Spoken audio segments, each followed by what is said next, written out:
നിമിഷപ്രിയയുടെ വധശിക്ഷയ്ക്ക് 2 നാൾ മാത്രം ബാക്കി നിൽക്കെ യമനിൽ നിർണായക നീക്കം നടത്തി കാന്തപുരം AP അബൂബക്കർ മുസ്ലിയാർ. യമനിലെ സൂഫി പണ്ഡിതനായ ഷൈഖ് ഹബീബ് ഉമർ വഴി നടത്തിയ ഇടപെടലാണ് നിർണായകമായത്. ഷൈഖ് ഹബീബ് ഉമറിന്റെ പ്രതിനിധി, ഭരണകൂട പ്രതിനിധികൾ, ജിനായത്ത് കോടതി, സുപ്രീം ജഡ്ജ്, ഗോത്ര തലവന്മാർ എന്നിവർ പങ്കെടുത്ത യോഗം യമനിൽ ചേർന്നു. അനൽക സെയ്ദ് തയ്യാറാക്കിയ റിപ്പോർട്ട് കാണാം.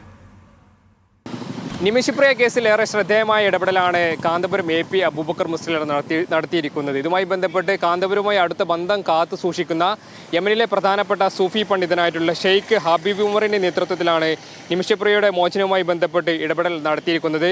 നോർത്ത് യമനിലെ ദമറിൽ നടന്ന സുപ്രധാനമായിട്ടുള്ള യോഗത്തിൽ ഷെയ്ഖ് ഹബീബ് ഉമറിൻ്റെ പ്രതിനിധി, അതോടൊപ്പം തന്നെ യമൻ ഭരണകൂടത്തിൻ്റെ പ്രതിനിധികൾ, ജിനായത്ത് കോടതി പ്രതിനിധികൾ, അതോടൊപ്പം തന്നെ തലാലിൻ്റെ സഹോദരൻ, ഗോത്ര തലവന്മാർ എന്നിവരാണ് ഇന്നത്തെ അടിയന്തര യോഗത്തിൽ പങ്കെടുത്തിട്ടുള്ളത്. ഇതുമായി ബന്ധപ്പെട്ട് കാന്തപുരം ചില ആവശ്യങ്ങൾ ഉന്നയിച്ചു.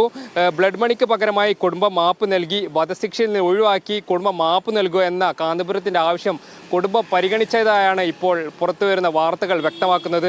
അതോടൊപ്പം തന്നെ ഒരു വ്യവസ്ഥാപിതമായിട്ടുള്ള ഭരണകൂട സംവിധാനങ്ങൾ ഇല്ലാത്തൊരു രാജ്യമാണ് യമൻ. അതുകൊണ്ട് തന്നെ ഇന്ത്യൻ സർക്കാരിന് അത്തരത്തിൽ അവിടെ ഇടപെടുന്നതിനൊക്കെ തന്നെ, നയതന്ത്രപരമായി ഇടപെടുന്നതിനൊക്കെ തന്നെ പരിമിതികളുണ്ടായിരുന്നു. ആ ഒരു ഘട്ടത്തിലാണ് ഇത്തരത്തിൽ കാന്തപുരം ഈ വിഷയത്തിൽ നിമിഷപ്രിയയുടെ കേസിൽ ഇടപെടുന്നത്. ഇതുമായി ബന്ധപ്പെട്ട് ആദ്യഘട്ടത്തിൽ ഈ ചർച്ചകളൊക്കെ നടക്കുന്ന സമയത്ത് മുൻ മുഖ്യമന്ത്രി ഉമ്മൻചാണ്ടിയും അതോടൊപ്പം തന്നെ കേന്ദ്ര സർക്കാർ പ്രതിനിധികളൊക്കെ ഇടപെടുന്ന സമയത്ത് കുടുംബവുമായി സംസാരിക്കാൻ ആ ഘട്ടത്തിൽ കഴിഞ്ഞിരുന്നില്ല. എന്നാൽ ഈ ഒരു സാഹചര്യത്തിലാണ് വധശിക്ഷ മറ്റന്നാൾ നടപ്പിലാക്കാൻ പോവുകയാണ്. ആ ഘട്ടത്തിലാണ് ചാണ്ടി ഉമ്മൻ MLA അഭ്യർത്ഥന പ്രകാരം കാന്തപുരം ഈ വിഷയത്തിനകത്ത് ഇടപെടുകയും ചെയ്യുന്നത്. ഏതായാലും ഇതുമായി ബന്ധപ്പെട്ട് കാന്തപുരത്തിൻ്റെ അടുത്തെത്തി സംസാരിച്ച സേവ് നിമിഷപ്രിയ ആക്ഷൻ കമ്മിറ്റി ഭാരവാഹികൾ കാന്തപുരത്തിൻ്റെ അടുത്തെത്താൻ വൈകിപ്പോയി. അതോടൊപ്പം തന്നെ അദ്ദേഹത്തിൻ്റെ ഇടപെടൽ ഏറെ ഗുണമായി എന്നൊരു കാര്യമാണ് ഇന്ന് മാധ്യമങ്ങളെ കണ്ട സമയത്ത് പറഞ്ഞിട്ടുള്ളത്. അല്ലെങ്കിൽ ഇതുമായി ബന്ധപ്പെട്ട് നിമിഷപ്രിയ കേസിൽ പ്രതീക്ഷ അസ്തമിച്ചു എന്ന ഘട്ടത്തിലാണ് ഈ കാന്തപുരത്തിൻ്റെ ഇടപെടൽ ഉണ്ടാകുന്നത്. മലയാളികളെ സംബന്ധിച്ച്